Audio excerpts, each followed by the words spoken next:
Amen. All right, well, good evening. I'd like to welcome everyone to the service again, both those that are here physically in the room as well as those that are streaming with us online. Thank you for being with us tonight to worship Jesus. All right, so tonight we are on part 12 of the history of modern Israel. If you remember, we were just right before the Six-Day War. Egypt was demanding the UN peacekeepers to leave Sinai and making all sorts of threatening things on there. And then they closed the Straits of Tiran, which stopped all the shipping to there and sent all their army right up to the borders of Israel. And there they just kind of waited a bit. And I wanted to start tonight just by reading the Psalm 83, parts of it. There's lots in the middle that I skipped there too, but this just gives a good kind of almost intro to what's about to happen there. It says, "Do not keep silent, O God. Do not hold your peace, and do not be still, O God. For behold, your enemies make a tumult, and those who hate you have lifted up their head. They have taken crafty counsel against your people and consulted together against your sheltered ones. They have said, 'Come and let us cut them off from being a nation, that the name of Israel may be remembered no more.' O my God, make them like whirling dust, like the chaff before the wind. As the fire burns the woods and as the flame seize the mountains on fire, so pursue them with your tempest and frighten them with your storm. Fill their faces with shame, that they may seek your name, O Lord. Let them be confounded and dismayed forever. Yes, let them be put to shame and perish, that they may know that you, whose name alone is the Lord, are the most high over all the earth." And so that kind of sets the setting, on there. And I talked last time about how a lot of the other nations had abandoned Israel or basically said they wouldn't get involved. And part of that, with the United States in particular, they had done many simulations of what they thought like a war in the Middle East would happen. And they figured that if Israel attacked first, they would win in about a week. And if Egypt attacked first, Israel would win in about 2 weeks. And so that's one of the reasons why they stayed out of it, was to even see Israel win, and they thought it would be better for Israel to win on that side and then come back later in the peace process on there. But we see first like the military numbers, and you see the map over on the side there too. Israel is the lighter colored, the stuff just to the west of the Jordan River. That's what's commonly called the West Bank area. And you can see that has the indentation where Jerusalem is, where it's divided. And then the strip along the coast right by the Sinai, that's the Gaza Strip. And so those are what you hear about, often when you talk about Israel in conflict. But the military numbers at the time, Egypt had 240,000 troops, 700 warplanes, and 1,500 tanks. And these were Soviet-made tanks that were specifically made for desert warfare. They were very modernized and had a lot of the advancements that Soviets can say put a lot into military spending during the Cold War time period. So Egypt had a lot of resources there, modern ones at that. Israel had their tanks, but most of them were taken from the scrap heap of World War II, and then they modernized some of it themselves or updated itself. They did get some of the U.S. Patton tanks, but they were a small minority of the overall tanks. But you can see the total.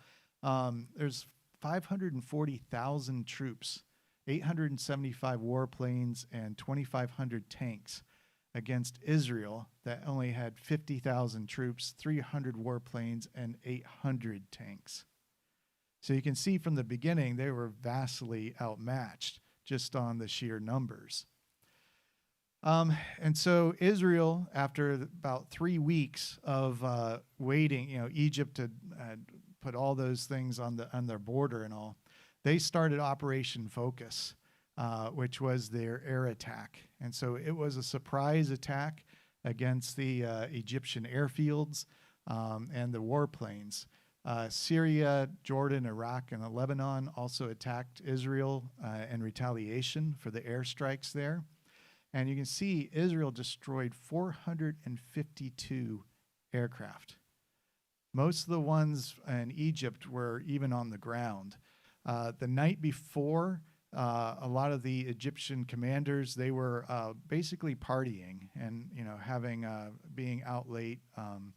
And the next morning when the attack came, none of the commanders were in the command rooms or ready. And so there was all this confusion going on and what they should do, and they had to find them.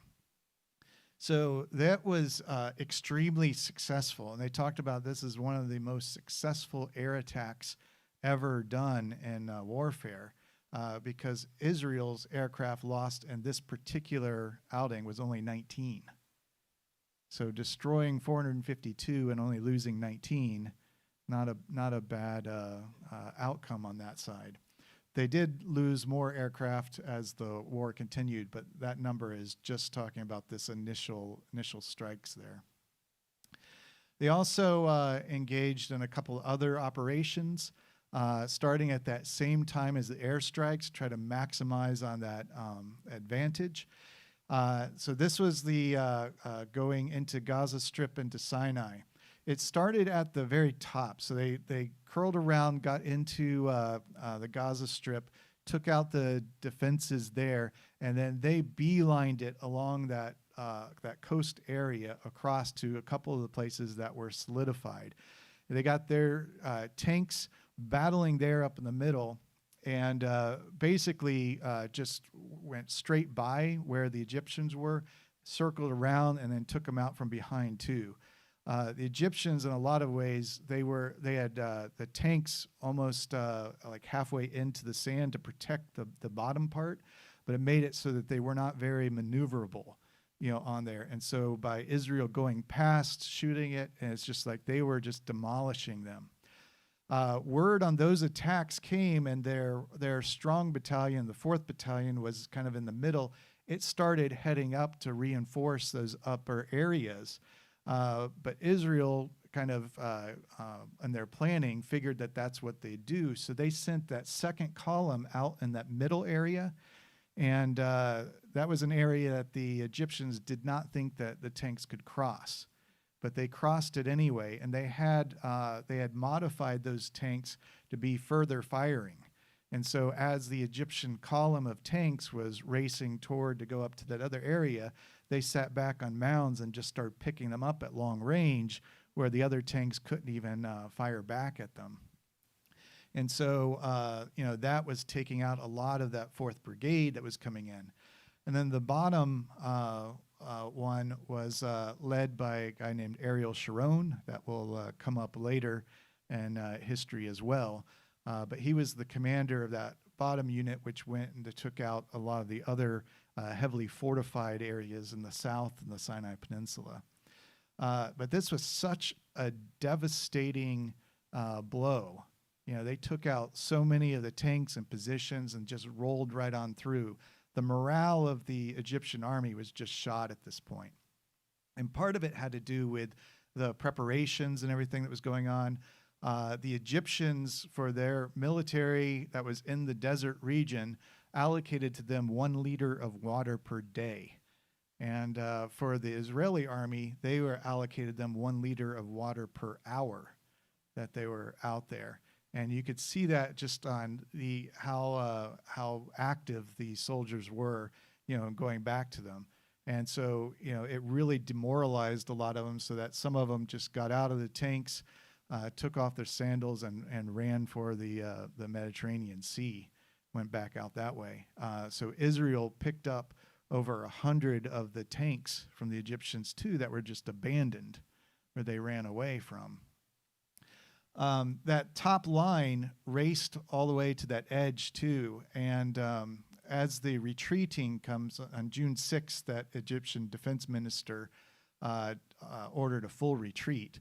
And that's been called one of the biggest blunders in war times too, because they just gave up a lot of the positions.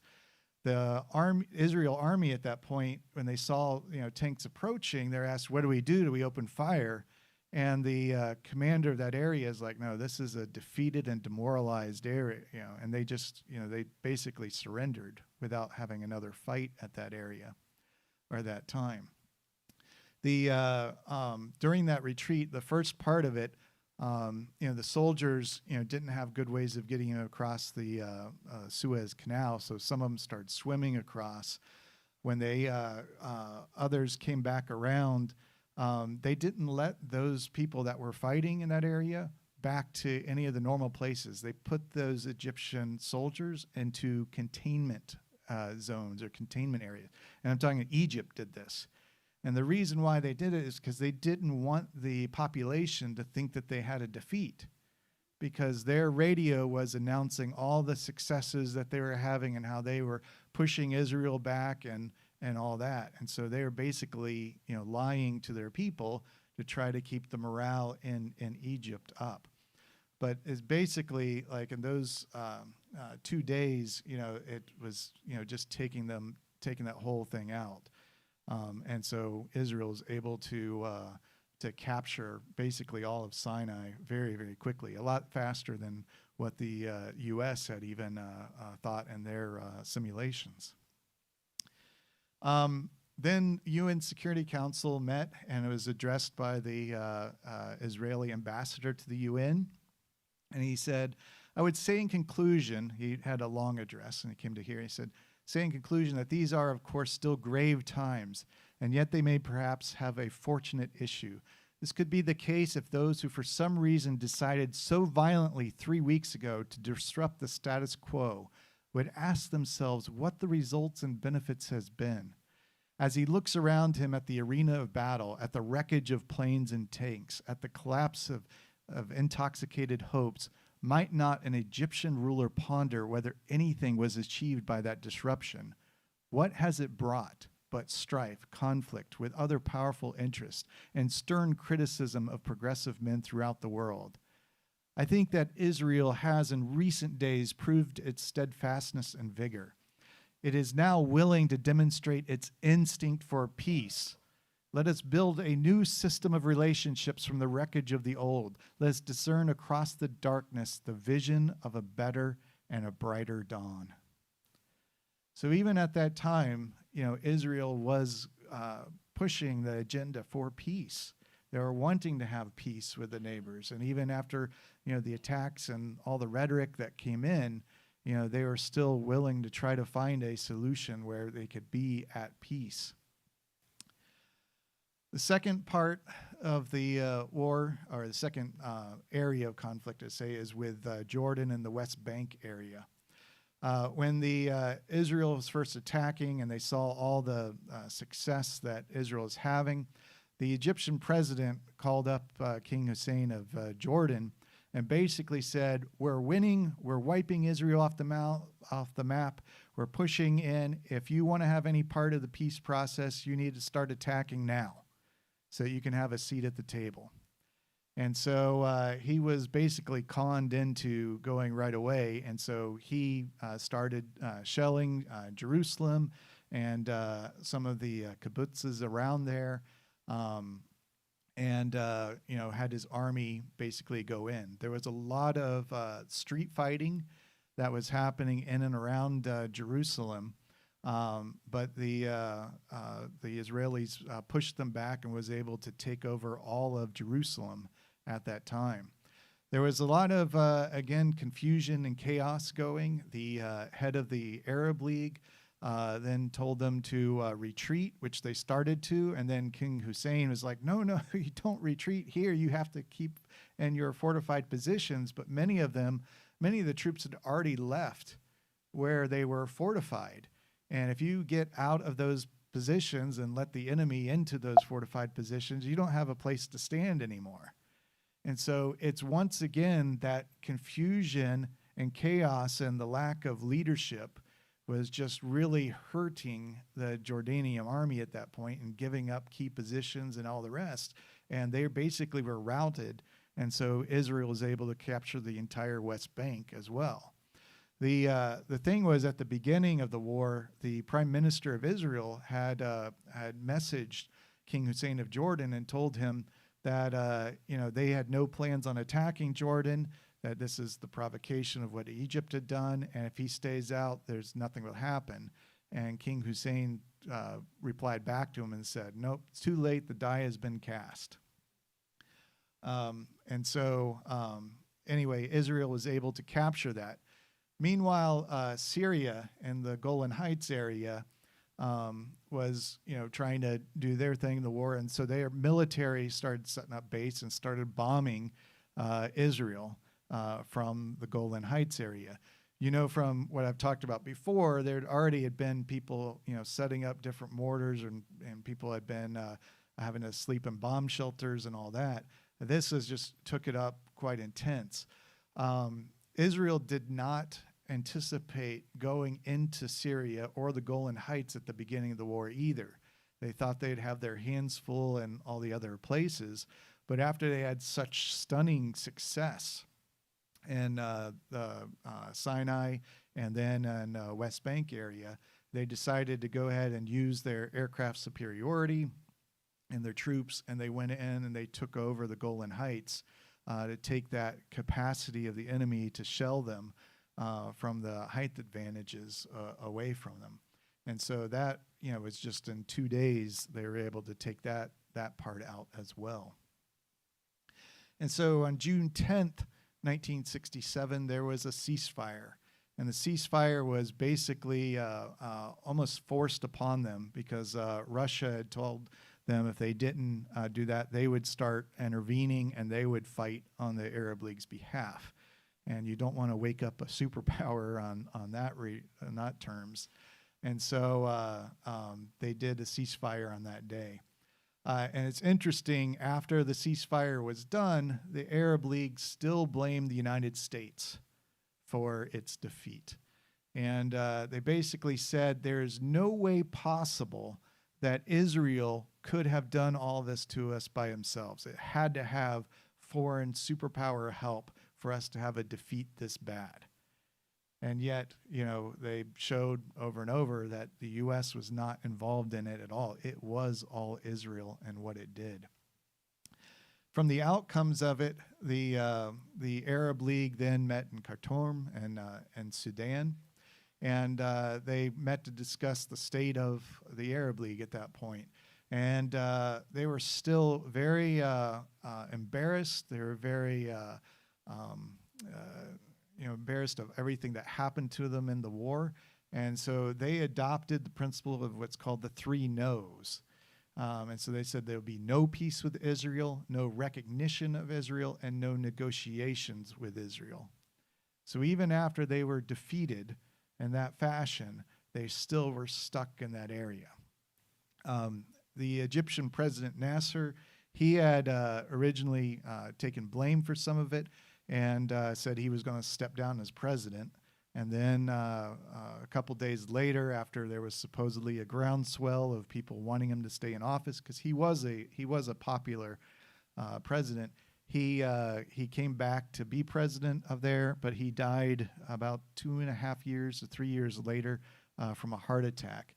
The defense general, that one that ordered the retreat, he basically went crazy. He started having more difficulty with the Egyptian government, and basically one day he took a bunch of poison pills.